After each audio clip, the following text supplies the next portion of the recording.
la célébration en différé de la Journée mondiale de lutte contre les maladies tropicales négligées MTN.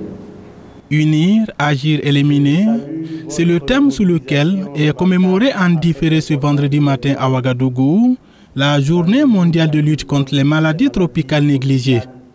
En effet, le monde entier célèbre chaque 30 janvier le succès de la lutte contre les maladies tropicales négligées et dresse les défis à relever. Cette date importante dans l'histoire de la lutte contre les MTN au niveau international, car elle rappelle le lancement de la première feuille de route sur les MTN en 2012 et celle actuelle 2021 à 2030. Mesdames et messieurs, les maladies tropicales négligées sont des maladies transmissibles qui affectent plus d'1 milliard de personnes, surtout dans les pays tropicaux. Elles touchent principalement les populations les plus vulnérables et en contact étroit avec des vecteurs infectieux. À ce jour, l'OMS dénombre 21 maladies tropicales négligées.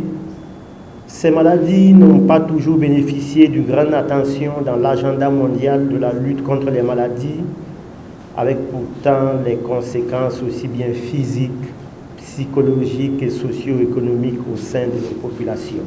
Les maladies tropicales négligées. Les MTN, qui regroupent 21 maladies, touchent plus d'1 milliard de personnes dans le monde, représentant un lourd fardeau humain et économique. Au Burkina Faso, il y a une avancée significative dans la lutte contre ces maladies. Au Burkina Faso, ces maladies sont présentes dans certaines de nos contrées et constituent un problème de santé publique majeur. Le gouvernement a toujours considéré la lutte contre ces maladies comme une haute priorité. Cela a permis des succès importants grâce aux efforts conjugués des différents secteurs ministériels, des acteurs du tissu économique, de la société civile et de l'appui des partenaires techniques et financiers que je salue au passage.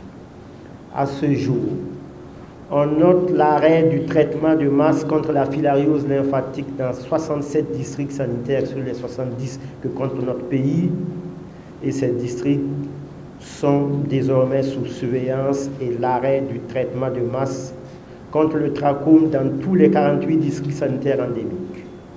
Nous notons également la réduction considérable de la prévalence et de l'intensité d'infection de l'onchocercose et de la schistosomiase. Pour les vers intestinaux, les prévalences actuelles sont en dessous des seuils d'intervention dans tous les districts sanitaires. Sur le plan de la prise en charge intensive des cas, la maladie du ver de Guinée a été éradiquée en décembre 2011 et la surveillance continue n'a pas détecté de nouveaux cas. Les données épidémiologiques n'ont mentionné aucun nouveau cas de trypanosomiase humaine africaine au Burkina Faso depuis 2015 et le pays est éligible à la soumission du dossier d'élimination. La lèpre a été éliminée au Burkina Faso en tant que problème de santé publique en 1994 et les cas résiduels qui continuent d'être enregistrés avec une prévalence inférieure au seuil d'élimination de moins de 1 cas pour 10 000 habitants. Nos regards sont désormais tournés vers l'élimination de sa transmission à l'horizon 2030. En dépit des progrès réalisés dans la lutte contre les MTN, des défis se posent encore dans l'atteinte des objectifs d'élimination de ces maladies d'ici 2030. Ces défis sont entre autres.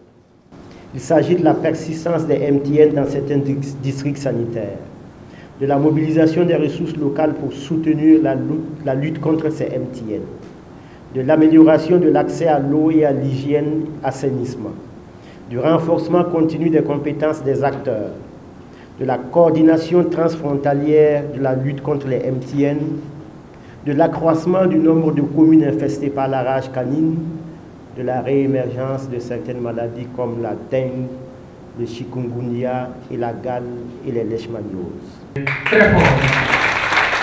Selon le ministre de la Santé, la lutte contre les MTN repose sur deux stratégies majeures, à savoir la chimiothérapie préventive et la prise en charge individuelle des cas. Il faut noter que ces stratégies sont soutenues par la lutte intégrée contre les vecteurs, les autres intermédiaires les mesures d'hygiène d'assainissement et surtout l'éducation pour la santé.